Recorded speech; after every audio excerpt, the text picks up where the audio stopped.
छात्राओं, आज हम कार्ल मार्क्स के राज्य सिद्धांत की आलोचना का अध्ययन करेंगे। मार्क्स के राज्य सिद्धांत से ये स्पष्ट होता है कि राज्य का वर्ग संघर्ष के सिद्धांत के साथ गहरा संबंध है। राज्य सदैव मजदूरों का शोषण करता है। राज्य का आधार पाशविक शक्ति है और इसका अंत भी क्रांति हिंसा से ही हो सकता है। राज्य का प्रधान कार्य विशेष वर्ग के हितों को शक्ति द्वारा सुरक्षित बनाना है। अतः यह इस वर्ग को क्षति पहुंचाने वाले सभी कार्यों का दमन करता है। आलोचकों के अनुसार मार्क्स के राज्य सिद्धांत में कई दोष हैं।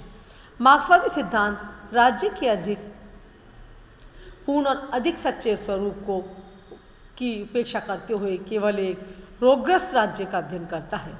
इस सिद्धांत की निम्नलिखित तर्कों के आधार पर आलोचना की जाती है। पहला, राज्य मानव की भलाई करने वाली संस्था है।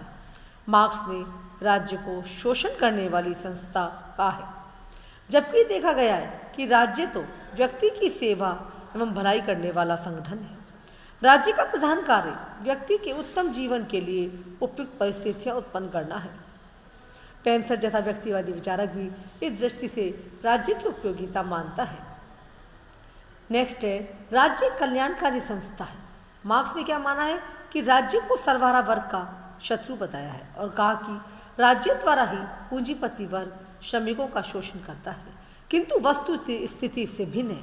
पिछले लगभग 60 वर्षों से विश्व के सभी राज्यों द्वारा कल्याणकारी राज्य का विचार स्वीकार कर लिया गया है और अमेरिका समेत पश्चिमी यूरोप के सभी देशों में श्रमिकों के हित में सैकड़ों कानूनों का निर्माण किया है। पूंजीवाद का गढ़ समझे जाने वाले देशों में राज्य ने बेकारी, बीमारी, बुढ़ापे के बारे में विभिन्न योजनाओं द्वारा श्रमिक वर्ग की समस्याओं को हल करने का प्रयत्न किया है।